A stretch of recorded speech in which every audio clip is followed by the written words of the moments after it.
शुरुआत के 1-2 मैच में शुरुआत करने के टाइम पे थोड़ा हेजिटेशन था, लेकिन सर्जरी के बाद जैसे-जैसे मैचेस में और खेलते गया वैसे-वैसे और कॉन्फिडेंस डेवलप हुआ और अभी 100% फिटनेस भी अचीव हो गया है। और बॉलिंग में भी वो चीज़ दिख रही है पिछले 3-4 मैच से कि एक फुल फ्लेज रिदम में बॉलिंग डाल रहा हूँ मैं। हालाँकि काफ़ी कैचेस ड्रॉप हुए तो विकेट्स उतने दिख नहीं रहे बोर्ड पे, बट अ, अगर सारे कैचेस कन्वर्ट होते तो आज लगभग 20 विकेट से ज़्यादा हो जाते मेरे 5 हाँ, मैचों आज भी में। 3 कैच तो मतलब वो तो game, it's a part and parcel of the game, ये कहा जा सकता है। बट ओवरऑल काफ़ी अच्छा फील हो रहा है फिटनेस वाइज, और बॉलिंग में भी अच्छा दम लग रहा है, तो काफ़ी अच्छी फीलिंग है, ये बोल आईपीएल से सकता हूँ। पहले व्हाइट बॉल क्रिकेट में आप अभी खेलेंगे, विजय हजारे और तेज मुश्ताक, उसको लेकर के कितना मन में है कि हाँ परफॉर्म करना है ताकि आईपीएल ऑप्शन अच्छा जाए, फिर टीम बिड करें? मेरे ख्याल से वो आईपीएल ऑक्शन तो जल्दी है, तो फिर उसके बाद ही है वाइट बॉल टूर्नामेंट। बट इस बार अलग फॉर्मेट सेट किया गया है डोमेस्टिक क्रिकेट के लिए। अभी हम शुरुआत में 5 मैच खेलेंगे रणजी ट्रॉफी के, फिर हॉल्ट आएगा, फिर जैसे आपने पूछा वाइट बॉल होगा, फिर जाकर दोबारा रणजी ट्रॉफी रिज्यूम होगा जैन एंड में। तो एज अ प्लेयर चैलेंज रहेगा फॉर्मेट्स के बीच में स्विच करने के लिए, बट यहीं पे शायद एक्सपीरियंस काम आएगा जो हमने सीखा हुआ है पिछले कई सालों में वाइट बॉल खेल के भी, तो वो एक्सपीरियंस यूज़ करके ये टूर्नामेंट में अप्लाई करने की कोशिश करेंगे ग्राउंड में जब भी हम खेलेंगे, चाहे वो सैयद मुश्ताक अली हो या विजय हजारे हो। और काफ़ी मतलब कंट्री में जितने भी बॉलर्स हैं जो काफ़ी बॉलिंग करते हैं रेड बॉल क्रिकेट में, उन लोग के लिए भी एक थोड़ा रेस्ट हो जाएगा, क्योंकि टी20 में 4-4 ओवर की बॉलिंग होगी, तो बॉडी वाइज भी सारे फ्रेश हो जाएंगे। बीसीसीआई ने डोमेस्टिक को लेकर के काफ़ी बोला है कि सिर्फ डोमेस्टिक खेलना पड़ेगा, उससे जो आउट ऑफ फॉर्म प्लेयर हैं उनकी वापसी के जरिए डोमेस्टिक भी होगा। इस कदम को आप किस तरह से देखते हैं बीसीसीआई को? नहीं, फॉर्म तो टाइम टाइम की बात है। अब कहावत तो ऐसी है कि form is temporary, class is permanent. तो अ, समय किसी प्लेयर का खराब आता है, अच्छा आता है।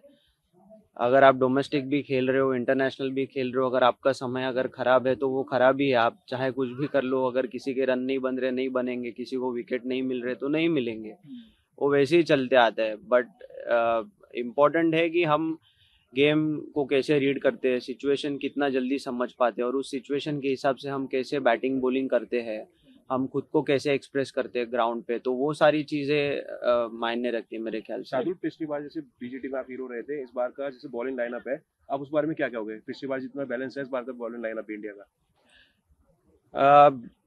बॉर्डर गावस्कर ट्रॉफी हमेशा इंटेंस होती है, और स्पेशली ऑस्ट्रेलिया में हम जाकर खेलेंगे, हमारे लिए वो अवे कंडीशंस है, तो सबके लिए चैलेंज होगा, सिर्फ बॉलिंग डिपार्टमेंट के लिए नहीं बट बैटिंग डिपार्टमेंट के लिए भी। और मेरे ख्याल से इंडिया की बेंच स्ट्रेंथ आज के तारीख में बहुत अच्छी है, तो जो प्लेयर्स इंडिया ए से भी इंडियन टीम में गए हुए हैं फिलहाल, वो मतलब कुछ ना कुछ तो कर दिखाएंगे, यही उम्मीद है। And Shardul, whenever we talk about Australia, I think the thing that they start doing is mind games. They've already started saying that Indian players won't be able to stand at the pace हाँ, that we have to offer. How do you look at the mind games that they start playing long before the tournament even starts? I feel the best thing to do is not reply them. I mean, let them talk. Why should we reply and make it big?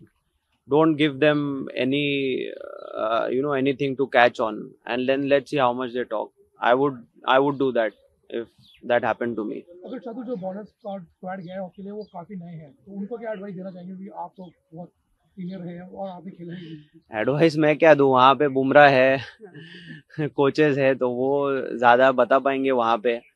और हमारे साथ अभी Indian team के bowling coach मोने मॉकल भी है, तो वो भी अपना एक्सपीरियंस शेयर करेंगे। वो साउथ अफ्रीका कंडीशंस में और ऑस्ट्रेलिया कंडीशंस में, मतलब ब्लैक सॉइल जहाँ पे पेस और बाउंस होता है, वहाँ पे वो काफ़ी खेले हुए हैं, तो उनकी जो भी सजेशंस रहेगी, एडवाइसेस रहेंगी प्लेयर्स अपने बॉलर्स को, वो काम में आएगी। बाकी तो हर मैच में हर पिच कंडीशन अलग होती है, तो वो तो दिन दिन की बात है, ये मैं कहूँगा। यहाँ पे आज आपको या मुझे बैठ करके अगर हम कुछ बोलेंगे तो शायद वो सही नहीं होगा, क्योंकि वहाँ आज अगर हम कुछ बोलेंगे और वहाँ पे कुछ पिच अलग होगा, तो हमारी बात तो लेकिन उसके ऊपर ये रिवर्स बॉलर को भी आएगी। बैट्समैन बनना पड़ता है।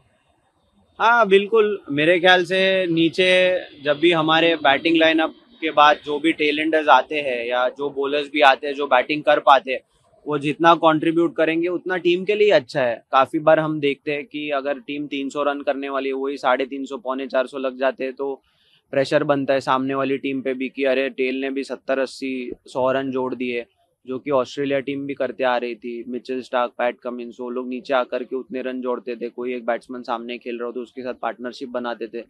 तो अगर हमारे साइड से भी अगर वही चीज़ हो गई, सिर्फ ऑस्ट्रेलिया में नहीं बट हम कहीं पे भी खेल रहे, चाहे वो वनडे हो या टेस्ट फॉर्मेट हो, कोई और कंट्री में खेल रहे हो, जितने रन स्कोर बोर्ड पे लगेंगे उतना टीम को ही फायदा होने वाला है। ऑलराउंडर बहुत महत्वपूर्ण होते हैं ऐसे टूर पे, और पिछली बार भी हमने देखा आपका और वॉशिंगटन का जो प्रदर्शन था पिछले टूर में काफी महत्वपूर्ण था भारतीय जीत के लिए। इस बार वॉशिंगटन है, हमारे पास जडेजा हैं, अश्विन हैं, तो इनका कितना इंपॉर्टेंट रोल होगा बीजीटी में? जी बिल्कुल, ऑलराउंडर एक टीम को बैलेंस देता है। काफ़ी बार ऐसे होता है कि सीमिंग कंडीशंस में अगर हम लोग खेल रहे हैं, विकेट जल्दी चले जाते हैं, तो वो एक, जब भी ऑलराउंडर्स टीम में खेल रहे हैं तो एक वो सेंस ऑफ सिक्योरिटी भी रहता है कि अरे अब भी हमारे 7-8-9 नंबर पे भी प्लेयर पड़े हुए जो बैटिंग कर सकते हैं। तो अगर कभी मतलब भगवान ना करे बट अगर जल्दी विकेट चले गए तो जो लोग अंदर खेल रहे हैं वो भी यही सोचते हैं कि नहीं, हमारे पीछे जो आने वाले प्लेयर है वो भी बैटिंग कर सकते हैं, तो हम भी और जोर लगा के खेलेंगे। तो साइकोलॉजिकल इफेक्ट भी होता है कि ऑलराउंडर्स टीम में होने का, वो बैलेंस क्रिएट हो जाता है।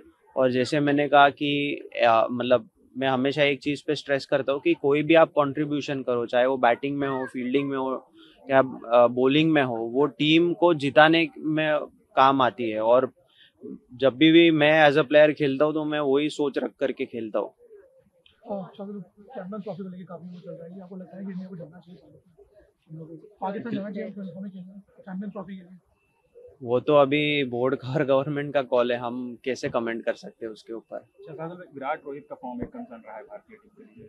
हालिया न्यूजीलैंड सीरीज में भी उस तरह का प्रदर्शन रहा है, और अब हालांकि विराट ऑस्ट्रेलियन कंडीशन में बहुत अच्छा बैटिंग करते हैं, बट काफी क्रिटिसिज्म भी इस वक्त पे झेलना पड़ रहा है दोनों ही बल्लेबाज। किस तरह से आप इनको देखते हैं, फॉर्म रिवाइवल को खास करके? मतलब खेलने के साथ क्रिटिसिज्म तो हमेशा आएगा, और हम अगर विराट बैटिंग करे तो हम उससे 100 रन ही एक्सपेक्ट करते हैं। तो मतलब अगर कभी वो 70 भी बना लिए तो वो ऐसे लगता है कि अरे विराट फेल हो गए, लेकिन यार उसने 70 रन बनाए, इतनी सारी सेंचुरीज बनाई हुए है। वर्ल्ड में सचिन तेंदुलकर के बाद वही है जिन्होंने इतने शतक जोड़े हुए हैं। तो हमें मतलब सबको अंदर ही अंदर पता है कि विराट ऑस्ट्रेलिया में खेल कैसे बैटिंग करते हैं, और वो खेलने के लिए उनके पास मतलब चाहे वो टेक्निक हो, आइडियाज हो, सब कुछ है ऑस्ट्रेलियन टूर पे सक्सीड होने के लिए। और वो पहले भी वो कर चुके हैं, जितनी बार भी वो ऑस्ट्रेलिया गए उन्होंने कुछ ना कुछ किया ही है। तो इस बार भी वो 100% करेंगे, मेरा तो पूरा विश्वास है। Sir, just one question, not what he asked, but on the lines of Champions Trophy only. Pakistan is continuously saying that we can survive without India, we can survive without Indian cricket, the tournament can happen without Indian cricket, just give it to us. And on the other hand, we see Australian newspapers doing stories in Hindi and Punjabi because they know the target audience is India when it comes to filling the stadiums in any part of the world, not just India. How do you respond to these statements that Pakistan cricket keeps making to keep their cricket alive?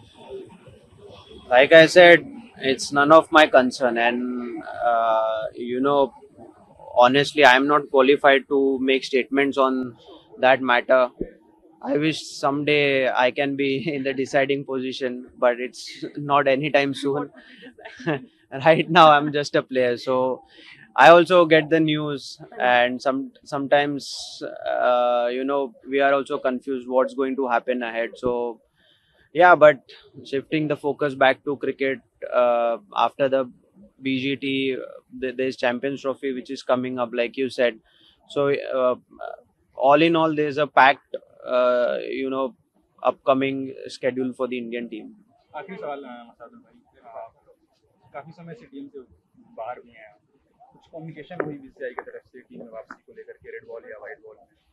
नहीं, मेरी कुछ communication तो नहीं हुई है, but अभी मैं surgery से वापस आया हूँ, तो मेरे ख्याल से जाहिर सी बात है कि उस वजह से मैं अभी फ़िलहाल टीम में नहीं हूँ। बट अभी फिटनेस तो पूरी अचीव हुई है, और ऑस्ट्रेलिया टूर भी लंबा टूर है, तो कभी भी मौका बन सकता है। उसके बाद आने वाले समय में इंग्लैंड की टीम भी इंडिया में आने वाली है वाइट बॉल खेलने, फिर चैंपियंस ट्रॉफी है, तो काफ़ी क्रिकेट है, तो कहीं ना कहीं पे तो चांस तो ज़रूर मिलेगा।